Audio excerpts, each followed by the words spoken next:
What if the app you opened this morning was literally engineered in a lab by scientists to make sure you could never put it down? Not a happy accident, not a coincidence. A deliberate machine built to hijack your brain's most primal chemistry. Stay with me, because this one goes deep. Alright folks, let's talk about the dopamine machine. Every single time you get a like, a share, a comment, a notification ping, something happens inside your skull. A chemical floods your brain. That chemical is dopamine. And the most powerful technology companies on the planet know exactly what that chemical does, how to trigger it, and how to make sure you keep coming back for more. We're talking about social media, Instagram, TikTok, YouTube, Facebook, and the very uncomfortable question of whether they are platforms or traps. Today we cover the science, the critics, the courtrooms, and the dark corners of the internet where people have some very spicy theories. Buckle up.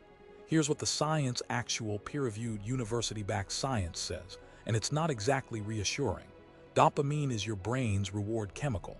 Nature built it in to make you feel good when you find food, shelter, a mate, survival stuff. Your ancestors needed it to stay alive. But here's the twist. Stanford psychiatrist Dr. Anna Lemke, author of the book Dopamine Nation, explains that when you open Instagram and see those little hearts pile up on your post, your brain cannot tell the difference between "I just found food in the wilderness" and "Karen liked my brunch photo." The reward circuitry fires anyway, and it gets worse. Social media uses what researchers call a variable reward schedule, the same psychological mechanism found in slot machines. Sometimes you post and get 200 likes, sometimes 3. You never know which it'll be, and that unpredictability, that is the single most powerful trigger for compulsive behavior that behavioral science has ever identified. Dr. Lemke notes that over time the brain adapts, it stops producing baseline dopamine at normal levels. So now you need the scroll just to feel normal. That's not a metaphor, that is clinical tolerance, the same mechanism that drives drug addiction. Meanwhile, the research on social media addiction published on ResearchGate confirms that the body of literature linking internet and social media use to addictive behavioral patterns is growing, and it's growing fast. That's the mainstream scientific view. And honestly, it's already pretty alarming, but we're just getting started. Now here's where some very serious, very credentialed people start pushing back, not on the science, but on the story we're being told about it. Critics like philosopher and tech ethicist Tristan Harris, former Google design ethicist, have argued for years that this isn't accidental. This isn't just, oops, our app is too fun. The variable reward systems, the infinite scroll, the notification timing, these were designed by teams of engineers and behavioral psychologists whose entire job was to maximize the time you spend on the platform. And those critics got validation they never expected from a courtroom. A Los Angeles jury found Meta and YouTube guilty of deliberately engineering addictive properties into their technology.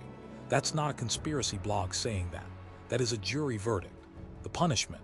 A jaw-dropping $3 million in damages, split between two of the most profitable companies in human history. Meta, a company worth hundreds of billions, was ordered to pay 70% of that. Critics immediately pointed out that this is not a deterrent. That is a rounding error on a rounding error. The danger, legal analysts note, is the precedent. More cases are coming. Snap and TikTok had already settled out of court before the trial even started, which tells you something. You don't settle if you think you're innocent. Some psychologists push back on the framing itself, arguing we should call it compulsive use rather than addiction because the clinical bar for addiction is high. But even the skeptics admit the design is manipulative. The debate is about labels, not about whether you're being played. All right, I've got someone here who I'm already regretting inviting. They sent me 17 documents before this conversation. 17. Go ahead. What's the big theory? Let's start with what's documented. Former insiders at Facebook, actual employees, testified that internal research showed the platform knew it was causing harm to teenage girls. Knew it, had the data, and buried it. That's actually just a fact. Francis Hodgin, the whistleblower, that happened. Right. So if we agree the companies had proof of harm and hid it, the question becomes, what else did they know? Because the dopamine loop wasn't an accident. It was an engineering goal. There are internal memos, metrics called time on site, and daily active users that were optimized at the expense of everything else. Okay, but that's just bad capitalism. That's not a conspiracy, that's a Tuesday. Fair. Here's where it gets more interesting. The same behavioral conditioning techniques used in these platforms were pioneered partly through DARPA-funded research and persuasive technology. Look at who funded the early development of tools used in modern social media. The money trail goes somewhere uncomfortable. Get a load of this. You're saying the military helped build the like button. I'm saying the science of behavior manipulation didn't appear from nowhere, and the people who funded it weren't doing it for your entertainment. Follow the money. Who benefits from a population that is constantly distracted, emotionally stimulated, and unable to maintain sustained attention? Oh, here we go. Who benefits? Who benefits? Okay, I'll bite who. Advertisers, yes.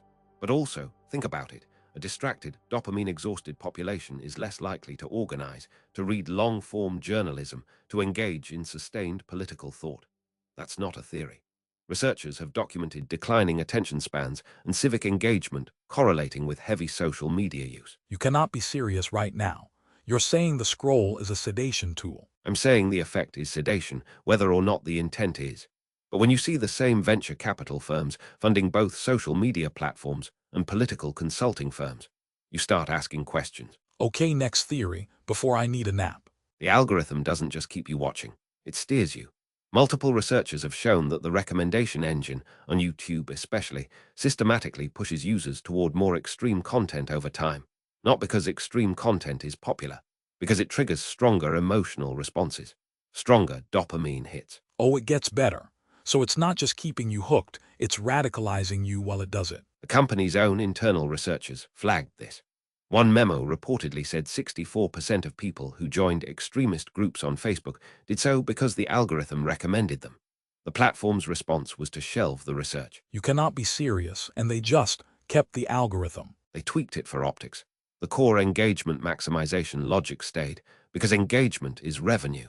The machine doesn't care what you feel, only that you feel strongly. Last one. Give me the wildest one.